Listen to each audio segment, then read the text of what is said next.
bang on sang hàng hiện chung yêu miền yếm cô yếm phát y hỏi tại nay quỷ quang đồng hiếu hải tức quản của hiện chung choáng xiên chia hàng hiện tại yếm mua y tạo tu tỏ chia tạo siêu duy tại nay quỷ quang thảo của hiện chung chiếm nhiệt phím yêu miền chào bét bình sầu nhiên y hỏi anh dân đun anh tỏ chết tên siêu duy phá nát tại kinh hải đồng hiếu hải tức phang quang thảo của hiện chung miền muộn y bộ ở chia thảo nên mua cầu giám để siết như miền in hỏi bài để bóng quan miền sẽ tại hai bên tụm tề sĩ giang tại bóng bùa thì này tăng tụm bằng in hỏi bùa tụm bằng đau mình ở tại yết tàu sẽ chế này Alicia ngoan tròi xe chào nên sẽ chế yết tàu tinh dê bên cầu thảo sĩ giang như miền tại yết tàu phê phim xe chào ta farm tàu farm sinh xe chào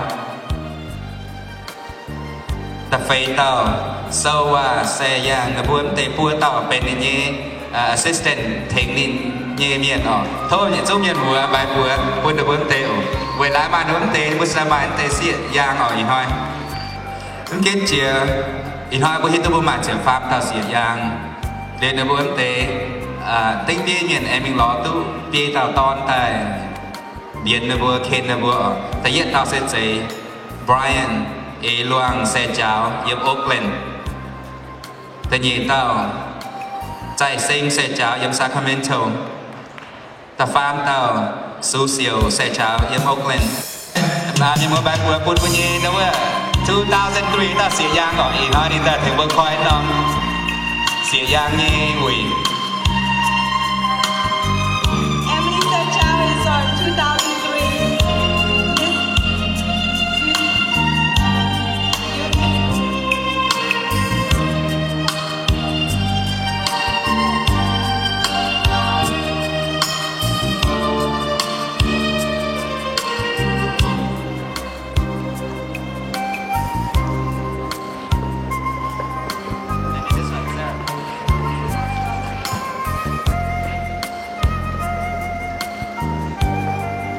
Happy New Year, everyone!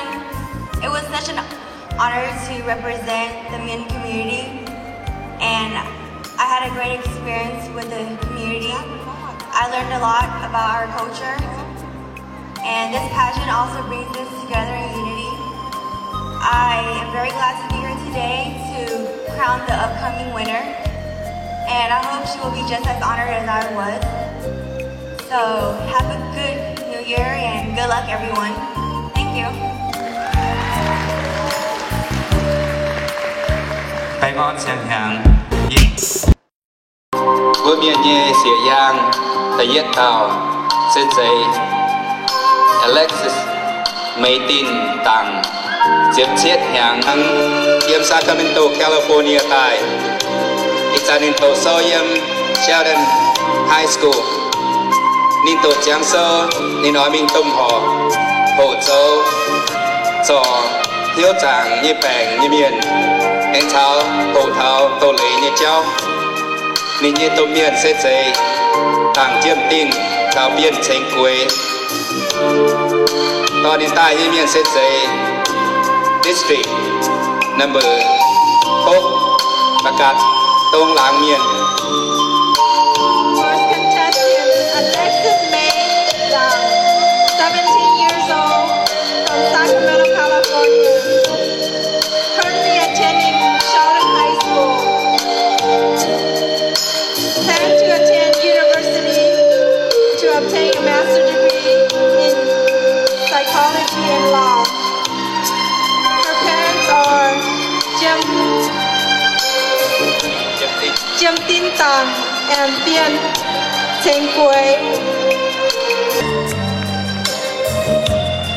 It's at the tao đã sẽ dây Crystal May sẽ đến chiếc chiết hàng yếm Sacramento in tổ sơ yếm Valley High School in nói mình hồ yếm tôm họ hồ thả cho xanh ý như cháu tuy nhiên tôm miền hiểu chiều ta sẽ đến to đến tại như miền sẽ dây John Chow yếm West Coast Builder Development. Contestant number 2, Crystal May Saturn. She's 17 years old from Sacramento, California. currently attending high school from Valley High School. Her goal is to attend 4-year university, major in business. Her parents are Chai Ka Saturn.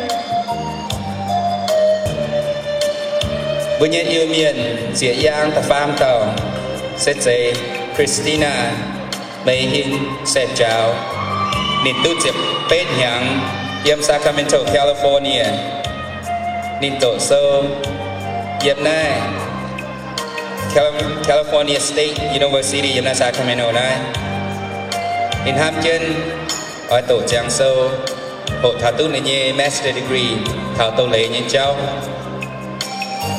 nên như tâm miền hiểu quần hin sẽ chào nên như ma Wang Jing sẽ chào nên như sponsor sẽ dạy Emmy chào chào Thai Cafe.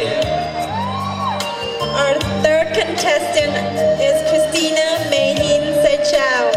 She's 18 years old from Sacramento, California. She's currently attending University of Sacramento. Her goal is to finish university and get a master's degree in criminal law justice. Her parents are Won-Hin Sepan and Mei-Ting Sechao. Yêu miền ta phải tạo xỉa giang sẽ dạy pha mùi sẽ chào tu na nhị chậm hàng yếm Portland, Oregon. It's an into so yếm Portland State University. Cái cháu này là hồ thầu sang nghề như cháu and ở tu na bachelor semester degree. Nên như tâm miền sẽ dạy Chêu chiêm mùi chào chêu nái hoàng phóng linh tài như miền sẽ dạy lấy ý chín sau hiện tạo miền như President Yếm Na Oregon Tây Oregon sang na. Our fourth contestant Mei Wei Sechao. She's 20 years old from Portland, Oregon. She's currently attending Portland State University. Her goal is to become business human resource, bachelor degree and master. Her parents are Jim Wei Chao and Nai Wang Zhao. Bữa yêu miền sẽ giang tập hứng tàu sẽ dạy Chêu Ngoan Quế nên tôi đã chụp chua nhàng yếm Palamore và Oroville cho nên tổ sâu yếm California State University of Chico nên ở hồ tu này ở hồ thảo tu bachelor degree thảo chọn bành như cháu nên như tôm miền sẽ dạy Chêu Yun Quế chào lấy Phạm Linh nên như sponsor sẽ dạy Chêu Yun Quế chào lấy Phạm Linh. Contestant number 5, Wang Kui Sechao. She's 19 years old from Oroville, California. She's currently attending California State University in Chico. Her goal is to get a bachelor degree in nursing. Her parents are Yun Boy Chao and Pham Linh Sen. Yêu miền sẽ giang tờ lụa tàu sẽ dạy Lisa Liu sẽ chào nên tôi đã chụp chiết hàng yếm Sacramento, California. It's an into sâu yếm West Campus High School.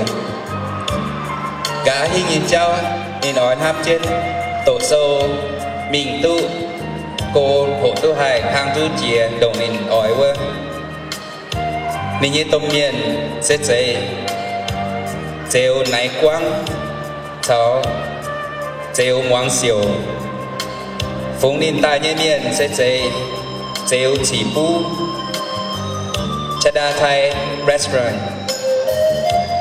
Contestant number 6, Lisa Liu Se-Chow. She's 17 years old from Sacramento, California. She's currently attending West Campus High School. Her goal is to go as far as I can in education. Her parents are Nai Quang Se-Chow and Muang Xiu Se-Chow. Yêu miền xie yang, xie liang phẳng, tật xiết tàu. Sẽ chế Karen May Se-Chow. Nên tu nai chiếc xiết nhang yếm Sacramento, California. Ít ra nên tổ sâu yếm American Legion High School. Nên oi ham chân hổ tu thảo bên nhà tàu thành trò bảng miền. Nên nhé ba sẽ chế mấy chiêu Se-Chow. Phú nên ta nhé miền sẽ chế Teo Yun Wang. Yếm mua Riverside Smart Center. Contestant number 7, Karen May Se-Chow. She's 17 years old from Sacramento, California. She's currently attending American Legion High School. Her goal is to become a registered nurse. Her parent is Mei Chu Se-Chow. Chia tay yêu miền xie yang, tập bế tàu, sẽ chế nai khẽ xe ly.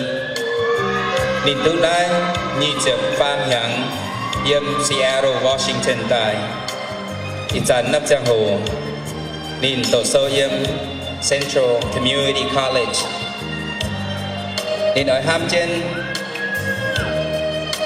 hồ châu trò bảng như miền. Anh sao hồ thảo bố bảng dình như cháu. Nên như tôm miền sẽ chế hẳn khuôn sẽ tớn chào Kathleen sẽ ly. Phúng nên tài như miền sẽ chế Kat sẽ tớn yếm yêu miền Music Association of Seattle. Chào Zenaida Chrisman yếm Jefferson Park Adult Home Care. Anh chào yêu miền Community Association of Washington. Contestant number 8, Nai Kat Se Lee. She's 23 years old from Seattle, Washington. She is currently going to school at Central Community College. Her goal is to finish nursing school and work in the healthcare industry. Her parents, Han Quang Se-Turn and Kathleen. Yêu miền xie yang, tật chúa tàu, sẽ chế Teo Nai Wun. Nên tu chiếc chiết nhang yếm Merced, California tại. Ít ra nên tổ sâu yếm Golden Valley High School. Nên tổ chẳng sâu đi nói ham chân mình tùm họ yếm Irvin hồ thảo tu major yếm nai hùng cha như cháu ở hồ bên nhiệt tàu tên sĩ nhà miền. Nên như tùm miền sẽ chế phây tá Se-Chow. Phú nên ta như miền sẽ chế của yêu miền mùa yếm mà xét làng. Contestant number 9, Nai Wen Se-Chow. She's 17 years old from Merced, California. She's currently attending Golden Valley High School. Her goal is to attend University Irvine and major in political science is to become a family lawyer. Her parent is Fei Ta Se-Chow. Yêu miền xie yang, diệp tàu, sẽ chế Sodi Se-Turn. Nên tu nai diệp chúa nhang yếm Seattle, Washington tại. Ít ra nên tổ sâu yếm Brenton Technical College. Nên nói ham tổ thảo tu châu yếm hồ mỏ nhé công như vậy tim thảo đi ở vùng người hiện thảo địa sai. Nên như tôm miền sẽ chế sang phú Se-Turn chào quay chiếm Se ly. Phùng Ninh Tai Như Miền sẽ chế Yêu Miền Community Association of Washington Thảo Lenny's Produce. Contestant number 10, Sodi Turn. She's 19 years old from Seattle, Washington. She's currently attending Renton Technical College. Her goal is to obtain degrees in medical, receptionist, pharmacy, technician. Her parents are Sang Fu Turn and Quay Chiam Lee. Yêu Miền sẽ Giang.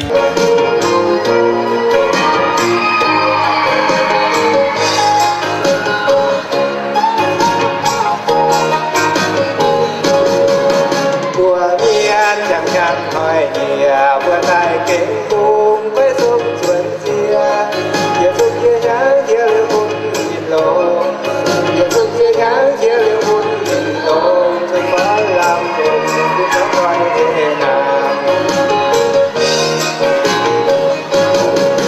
miền có chẳng trên mai về ta huy dối dối bóng tình chia buồn giờ giúp ai nhắn giờ chẳng trên là nhé giờ giúp ai nhắn giờ chẳng trên là nhé giờ giúp dùng miền với dù đồng nhé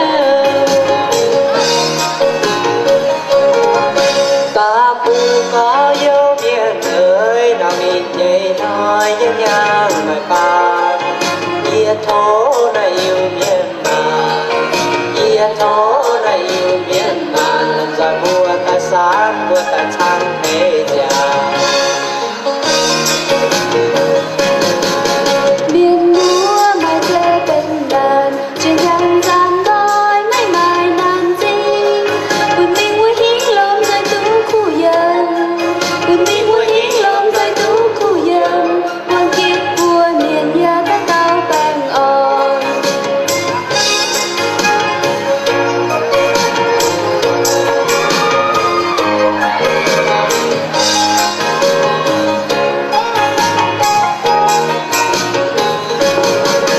mùa miền chẳng nhang hỏi nhẹ vừa tay kính buông cái sông xuân ria việt trung chiến thắng chia lên buồn mình lòng việt trung chiến thắng chia lên buồn mình lòng cha con làm ngược buồn thoáng coi về nàng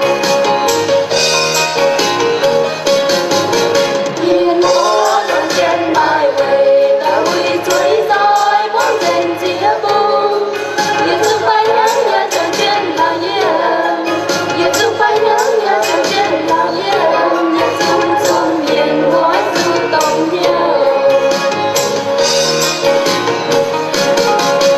ta bên hoa nhớ miền ơi nằm miền nhảy nói anh ngang mai ba ia thó này yêu miền mà ia thó này yêu miền mà làm cho vua ta sáng vua ta sáng cây già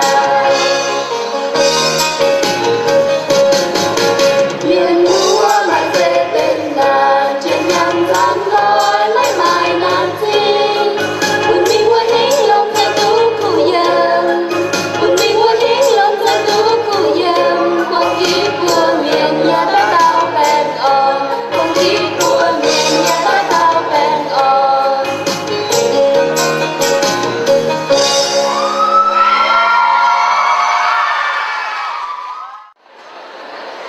thế nó thế nan tu kính yêu miền na tay hồ choang ô ngô yan chi tình yết choang ô chen ô kiêu bí xin linh xin phui to chính kỳ đó học ô cha miền khu ô tụ bèn on.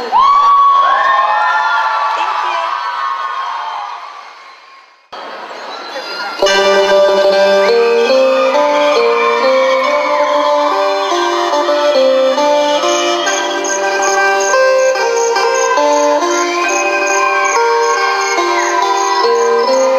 you.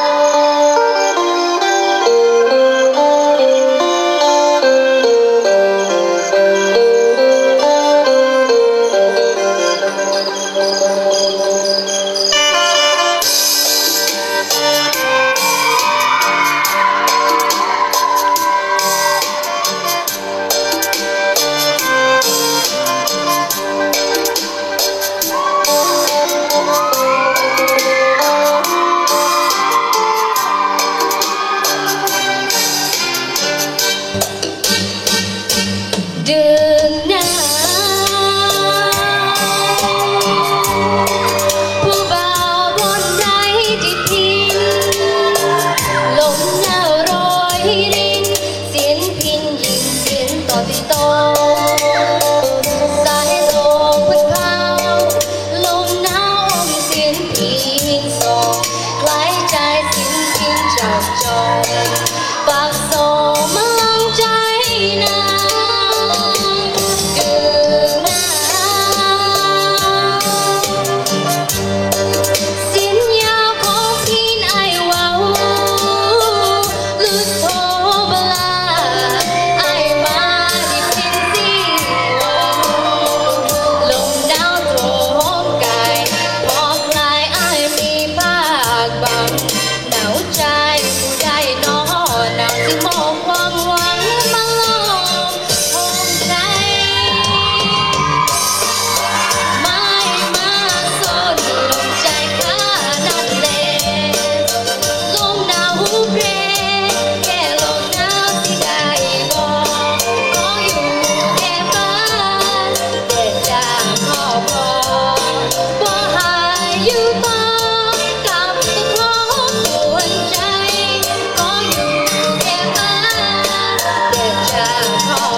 buổi tập chế bên như xỉa yang xuân ai tại buổi thái ở choang khe miền rồi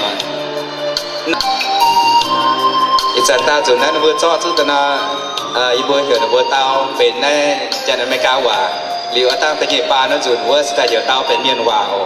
Do you think it is important to learn how to take care of family responsibility at a young age?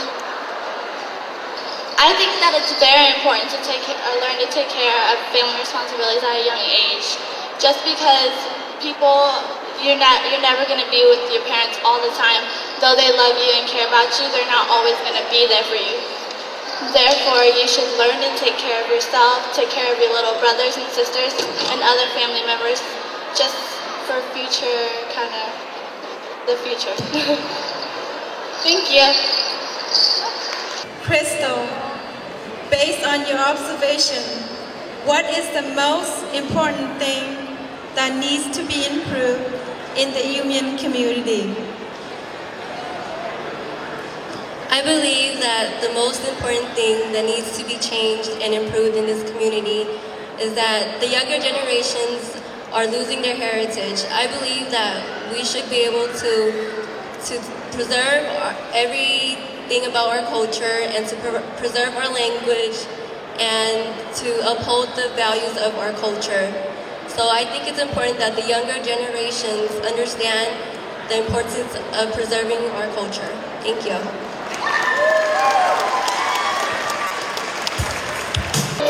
Our third contestant is Christina Mehin Sechao. She's 18 from Sacramento. Contestant number 3, Christina.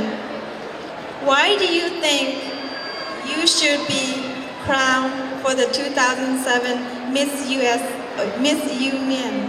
I think that I should be crowned for Miss Yumian for 2007 because I believe that I am a very good role model for the younger ones in my family and for those out there. This is number 11. If you were a successful person, what would you do to help the Yumian community?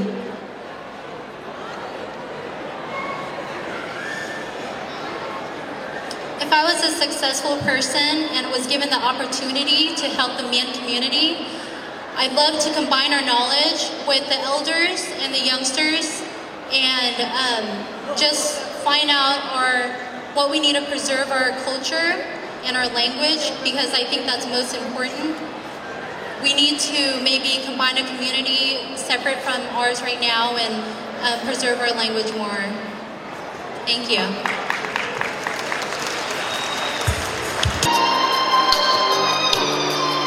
Như tận tàu xỉa giang sẽ chạy muang quay sẽ chào tu chip chuột hằng yếm Palamore. What values should today's parents teach their children?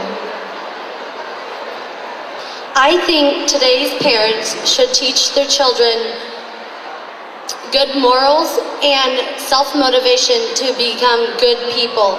If you teach them at a young age, they will not be involved in gang violence or in drugs. So we start young.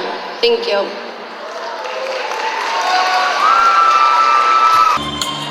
Mỗi nhiên từ lửa tàu yêu miền xỉa giang sẽ chạy Lisa Liu sẽ chào đi tu nát chếp chiết hàng yếm Sacramento, California. Contestant number 6, Liu Sechao. Your question is number 4. Once you are married, do you think it's important to take care of your parents, and why? Once I am married, I think it is very important to take care of your parents because they're the one who brought you into this world. So in return, in favor, I will be honored to take care of my parents. Yang the chiết tàu sẽ chạy Karen May sẽ chào đi tu nát chếp chiết hàng yếm Sacramento. Do you think education is important, and why? I believe that education is very important because education is where it takes you in life. It's the key to success and it determines how you live. Thank you. Yêu miền xỉa giang tập bếp tàu sẽ chạy nái khẽ sẽ đi đi tu điจะfarm hàng yếm Seattle, Washington tại. How do you identify yourself as a Yumian woman? I identify myself as a very strong young woman. With the Yumian culture, I believe that I can speak the language. I know how to respect my parents. I know how to call my elders by respect. And I know how to love everyone around me. Thank you very much. Thank you, Sam. How can you be a good role model for the younger generations? I was chosen to be a role model for the younger generation. I could teach them how to read Mian, speak Mian, to teach them some of the culture that I have learned myself, and to teach them to continue on with education because it gets you through your life. And thank you. Bữa yêu miền Sài Giang, Diệp tao đã sẽ chạy sâu đi xe turn, nên tôi Diệp chúa hàng yếm Seattle, Washington. If you were to be selected for Miss UMian, how would you represent the UMian community? If I was honored to be our Miss UMian, I want to be a good role model for the younger generations to follow my steps. I would tell them that my education is very important, and I want to help my community to help all the young kids to follow our Mian language and culture. Thank you. Bữa yêu miền Sài Giang sẽ viết tao sẽ chạy Pham Yến sẽ phai, nên tôi đã chụp bết hàng yếm Sacramento. Is it important to promote unity among the UMian people? I believe it is important to unite the Mian people because there are not a lot of us in the U.S. So in order to preserve the culture, we need to unite and build it. Thank you. Bữa yêu miền Sài Giang chìm nhì tao sẽ chạy Quảng Châu sẽ chào, nên tôi chụp bết hàng yếm Sacramento, California. Is the UMian culture important to you? If so, why? Yes, I think it is important because our culture is where we came from and it's our tradition, and without it there would be no us. Thank you. Bữa yêu miền Sài Giang chụp Pham tao sẽ chạy mấy chắn sẽ chào, nên tôi đã chụp chiết hàng yếm Sacramento, California. Is it important to you to preserve UMian language and culture? I believe that we should preserve the Yumian culture and language because we're all Mian people and we need to keep the spirit alive and keep it moving and going. Thank you. Bữa tôi quậy, tôi hay, tôi mang bữa nhiên chụp Pham tao yêu miền Sài Giang cho cả sang liang phẳng, yếm nay y chín Sài Giang âm hàng, kiên trì nóต่อเจ้าหนุ่มยิ่งคู่วันจ้างแต่นั้นทานคนบุยแปะต่อเอ็มซิงตุ้มหมังแปะต่อหน่อมตุ้หายกิ่งบัวเมียนเสียยางสดตุ้ดงได้บัวเมียนตอนยางองยางกูลุนตาเต่าบัวจะเขียวยางเสียงตาเต่าเทคนิคจอมหิ้วใบจะตุ่มบัวพุ่นเตยจุ้งเสียว You have to get contestant around the class.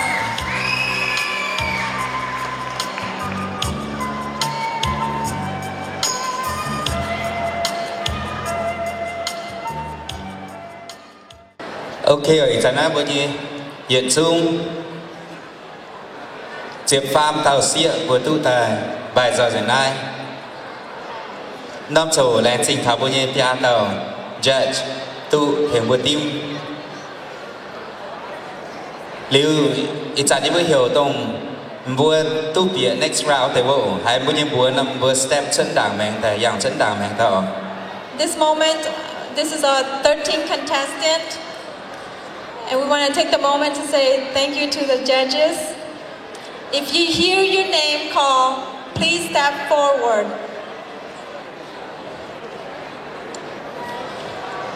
Tại vì tao xia giờ hiểu mày dạng cái chân đảng mày xuất là sốt thỏm tiêu lại nào.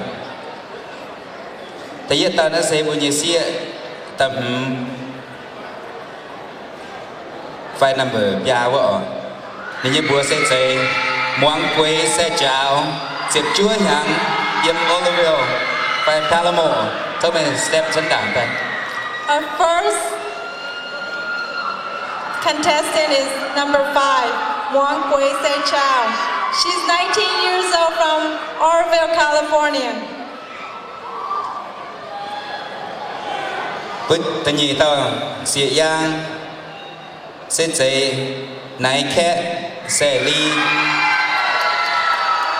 nãy khẽ sẽ ly ở xí quên sẽ chủ đối với tập bếp tao tao vợ nên yếm Seattle Washington tại. Our second contestant is Naike Seli. She's 23 years old from Seattle, Washington.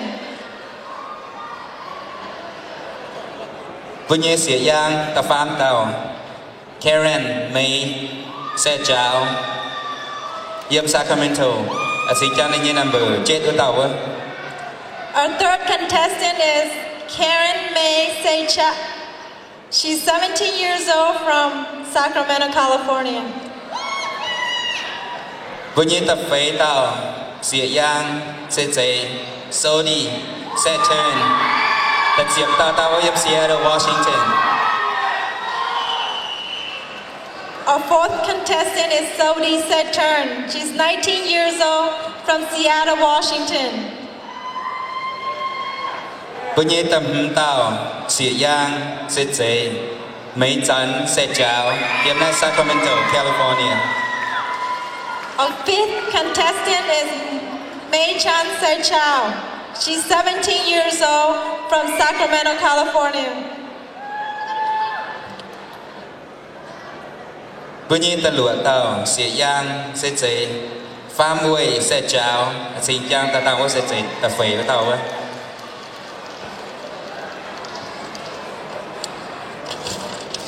Our sixth contestant is Pham Wei Se Chao. She's 20. Bữa ta thiết tàu nó sẽ dễ Crystal May Saturn.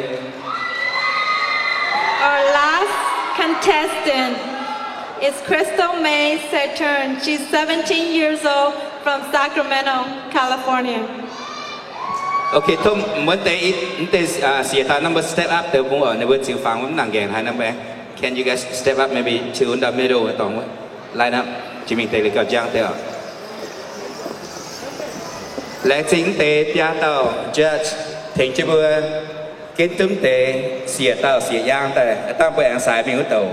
Xài mà cả tống tới xịa tàu hay tàu hai tu tế yết tế nhị sát tàu pha mùi vợ.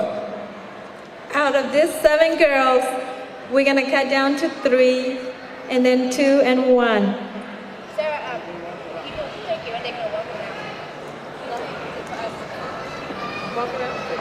Bang năm sẽ hồ lệnh chế lệnh trình thảo mỗi nhé tôm miền tôi chắn tu pháo tế và lệnh trình mua tôm miền mua tỏi chào tỏi trên xe sponsors chia tàu tu chom hill phùng trên buổi chào nên nhé tôm miền sẽ dễ yun cuối sẽ chào yếm Oliver. Muang Quay Se Chao is 19 years old from Oroville, California. Her parents are Yun Quay Se Chao and Pham Min Se Lee. The sponsor is Yun Quay Se Chao and Pham Min Se Lee. She's our 2007 Miss Yêu Mien.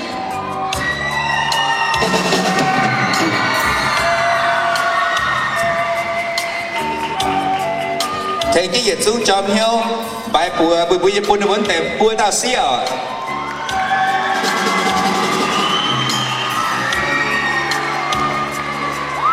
bùi tôm miên mua tỏi trên xe bùa ám phẳng năm sổ ta ám tư nhau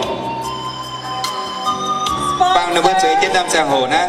Sponsor, families and friends, you are welcome to take pictures, or if you have flowers and whatever gifts you want to give to your contestant, this is the moment